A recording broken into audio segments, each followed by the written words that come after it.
Hello, bachcho. Let's read the question. The question is saying regulation of GFR glomerulus filtration rate takes place by A में है renin angiotensin mechanism, B में है juxtaglomerulus apparatus, C में है vasopressin, D में है all of the above. तो आइए देखते हैं हम इसका की कंसेप्ट.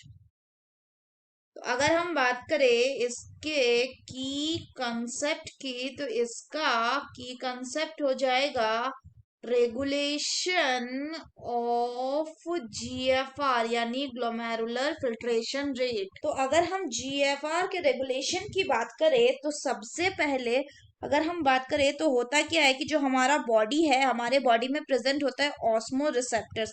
और ये जो ऑस्मो रिसेप्टर्स होते हैं ये कब एक्टिवेट होते, ये ऑस्मो रिसेप्टर एक्टिवेट होते, they are activated by changes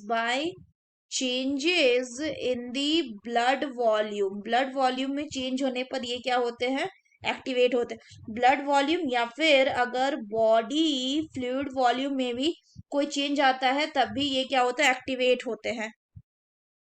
तो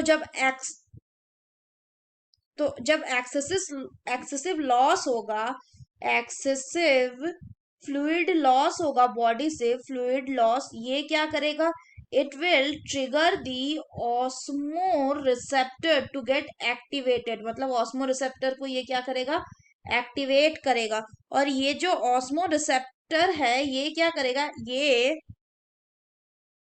हाइपोथैलेमस को सिग्नल देगा. और फिर हाइपोथैलेमस किसको सिग्नल देगा, हाइपोथैलेमस सिग्नल देगा आपका पिट्यूटरी को.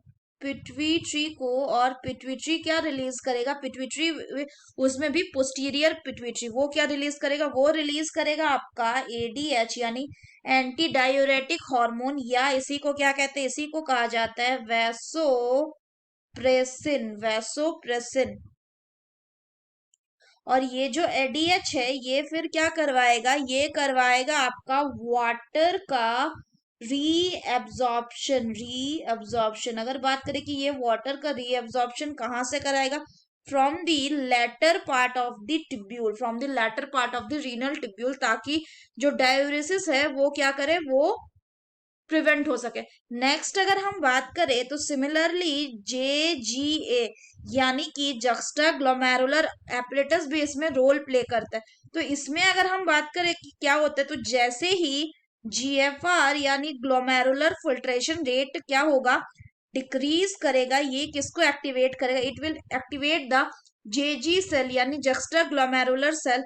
और ये सिक्रीट करेगा किसको, रेनिन को. और ये रेनिन फिर क्या करेगा, it will convert the angiotensinogen को ये किस में कन्वर्ट करेगा, ये कन्वर्ट कर देगा into the angiotensin 1 and 2 respectively.